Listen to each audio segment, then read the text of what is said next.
আসসালামু আলাইকুম রহমতুল্লাহি ওয়া বারাকাতু। আজকে আলোচনা করব প্রবাসীদের যে ভোট দেওয়া হয়েছে। আমরা ইতিমধ্যে জানতে পেরেছি যে প্রবাসীরা যে ভোট প্রদান করেছেন, এতে ভোট পড়েছে 30%, আর 70% ভোটই বর্জন করেছে এই অবৈধ অন্তর্বর্তী ইউনূস সরকারের অবৈধ নির্বাচনকে। ইতিমধ্যে 70% প্রবাসীরা ভোট বর্জন করেছেন, এটা আমরা জানতে পারছি বিভিন্ন সোশ্যাল মিডিয়ার মাধ্যমে। তারপরে তাহলে আপনার 70% ভোট যদি প্রবাসীরা না দিয়ে থাকে, বর্জন করে থাকে, তাহলে এখানে স্পষ্ট হয়ে যাচ্ছে, বোঝা যাচ্ছে যে এই নির্বাচন জনগণ কাছে গ্রহণযোগ্য না, আন্তর্জাতিকভাবেও গ্রহণযোগ্য হচ্ছে না। এটা আমরা এই প্রবাসীদের ভোট প্রদান মাধ্যমে আমরা ইতিমধ্যে নির্বাচনের আগাম একটি রেজাল্ট পেয়েছি, অনুভব করতে পারছি যে আসলে এই নির্বাচনকে এদেশের জনগণ বা প্রবাসী জনগণ যারা আছেন, বিশ্বের কেউই এটাকে মানতে চাচ্ছেন না, এই নির্বাচনকে গ্রহণ করতে চাচ্ছেন না।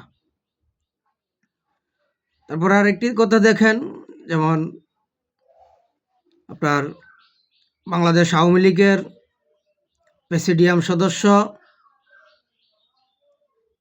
সাবেক মন্ত্রী মোফাজ্জল হোসেন চৌধুরী মায়াবীর বিক্রম, উনি বলেছেন যে বাংলাদেশ আওয়ামী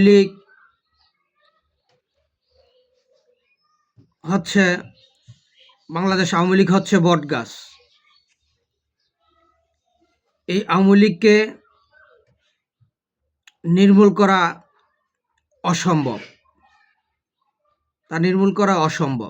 আসলে উনি একজন বীর মুক্তিযোদ্ধা, বীর বিক্রম এবং সাবেক মন্ত্রী,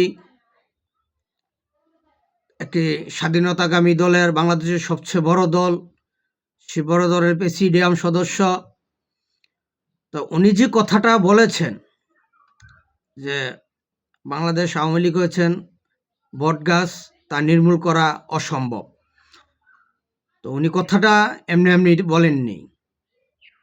ওনাদের কাছে সেই জনগণের শক্তি আছে বিদায়ী কিন্তু উনি এই কথা বলতে পারছেন। তাহলে এই কথাও কেউ উড়িয়ে দেওয়া যাবে না, এটাকেও মানতে হবে। তো এটাকে যদি মানতে হয়, তাহলে এদেশে আওয়ামী লীগের ভোটার আছে, জনগণ আছে, আওয়ামী লীগ সমর্থিত জনগণ আছে। তাহলে আওয়ামী লীগকে বাদ দিয়ে নির্বাচন করা মানে একটি অবৈধ নির্বাচন, প্রমোশনমূলক নির্বাচন হচ্ছে।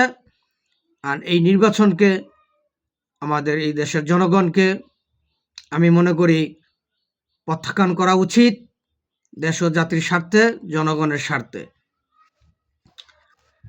তারপরে আপনি দেখেন হেফাজতে আমির সাহেব, উনি বলেছেন জামাতকে ভোট দেওয়া হারাম। জামাত ইসলাম না, জামাত কখনো ইসলাম না। তো হেফাজতের আমির যখন একথা বলছেন, তাহলে এখানে আমাদেরকে অবশ্যই বিশ্বাস করা উচিত, কারণ হেফাজতের আমির সাহেব উনি জামাতকে ভোট দেওয়া হারাম বলেছেন। কারণ এটার সঠিক আমরা কেমনে বুঝতে পারি ওনার কথাটা,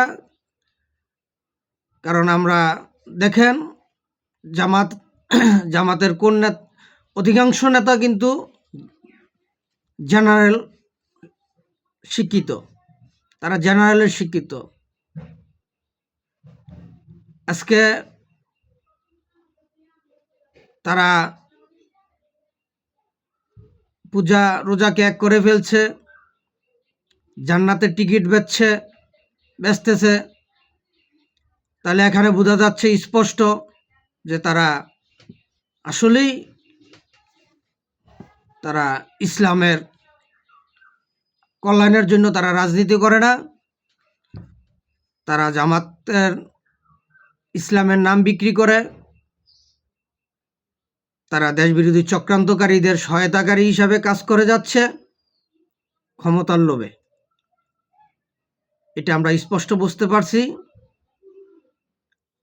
আবার দেখেন, এই হেফাজতে ইসলামী কিন্তু এই হেফাজত ইসলামের আমির সাহেবের নেতৃত্বে কিন্তু তার অধীনেই কিন্তু বাংলাদেশের স্বাধীনতার স্থীপিত মুসলিম নেতা, বাংলাদেশের জাতির পিতা জাতির জনক বঙ্গবন্ধু শেখ মুজিবুর রহমানের সুযোগ্য কন্যা, বঙ্গবন্ধু কন্যা দেশরত জননেত্রী শেখ হাসিনাকে কিন্তু ইসলামের জননী হিসাবে উপাধি দেওয়া হয়েছিল, আখ্যায়িত করা হয়েছিল। কারা করেছিলেন? এই হেফাজতে ইসলামের নেতারা আমির সাহেবের সম্মুখীনে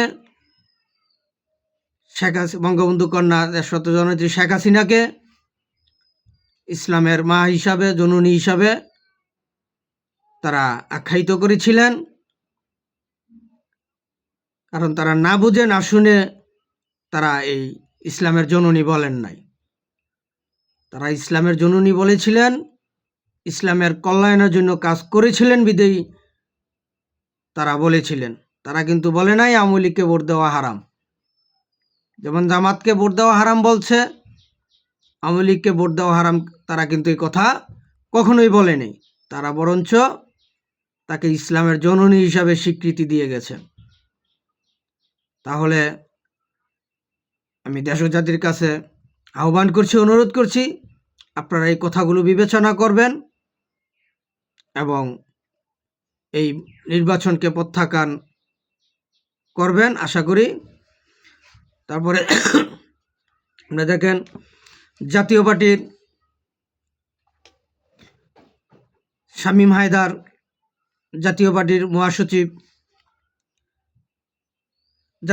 মহাসচিব বলেছেন এদেশে আওয়ামী লীগের রাজনীতি করার পূর্ণ অধিকার আছে। তাহলে কারণ আওয়ামী লীগ আর জাতীয় পার্টি তো এক না, আওয়ামী লীগ, জাতীয় পার্টি তারাও একই দল। তা তারাও তো বলতে পারতো যে না, এদেশে আওয়ামী লীগের দরকার নাই বা অন্য কোনো দলের দরকার নাই, কারো এদেশে রাজনীতি করার অধিকার নেই, একমাত্র জাতীয় পার্টি এদেশে রাজনীতি করবে। তারাও তো এটা বলতে পারতো, কিন্তু তারা তো বলে না এটা। তারা কি বলছে? যে আওয়ামী লীগের এদেশে রাজনীতি করার পূর্ণ অধিকার আছে। কেন বলেছে? তারা জনগণের দল, তারা গণতন্ত্রে বিশ্বাসী দল, তারা জনগণের উপরে আস্থা রাখে, বিশ্বাস রাখে, এই দেশের জাতির উপর তারা বিশ্বাস রাখে যে জনগণ যে দলকে, যে প্রার্থীকে ভোট দিয়ে নির্বাচিত করবে, সেই দল সরকার গঠন করবে, সে প্রার্থী সংসদ সদস্য হবে এবং দেশ পরিচালনা করবে। এটাই জাতীয় পার্টি বিশ্বাস করে বিদায়ী একটি গঠনতন্ত্রমূলক নির্বাচনকে বিশ্বাস করে বলেই জাতীয় পার্টির মহাসচিব বলেছেন এদেশে বাংলাদেশ আওয়ামী লীগের রাজনীতি করার পূর্ণ অধিকার আছে। তা আমিও সেই কথাকে সমর্থন করি, কারণ বাংলাদেশ আওয়ামী লীগ এদেশের স্বাধীনতাকামী দল, এটি বঙ্গবন্ধুর দল। আর এই বঙ্গবন্ধুর নেতৃত্বে 1971 সালে 30 লক্ষ শহীদদের বিনিময়, 2 লক্ষ মা বোনদের ইজ্জতের বিনিময় এই দেশ স্বাধীন হয়েছে সকল ছাত্র জনতার আত্মত্যাগের বিনিময় এই দেশ স্বাধীন হয়েছে। এই জন্য আমি দেশ ও জাতির কাছে আহ্বান করছি, অনুরোধ করছি, আপনারা সবাই একতাবদ্ধ হন, ঐক্যবদ্ধ হন এবং এই দেশ বিরোধী চক্রান্তকারীদের বিরুদ্ধে রুখে দাঁড়ান, তাদেরকে প্রতিহত করুন, দেশটাকে রক্ষা করুন, এই অবৈধ নির্বাচনকে প্রত্যাখ্যান করুন। আজকে এখানে এই পর্যন্তই। আমার কথায় যদি কোনো ভুল ত্রুটি হয়ে থাকে দয়া করে আমাকে ক্ষমার দৃষ্টিতে দেখবেন এবং আমার ভুলগুলো সংশোধন করার সুযোগ দিবেন। এই বলেই শেষ করলাম। জয় বাংলা, জয় বঙ্গবন্ধু, জয় হোক সর্বস্তরের সচেতন জনগণের। আবারও জিতবে আবার মুক্তিযুদ্ধের সপক্ষের নৌকা ইনশাআল্লাহ। আসসালামু আলাইকুম ওয়া রাহমাতুল্লাহি ওয়া বারাকাতুহু।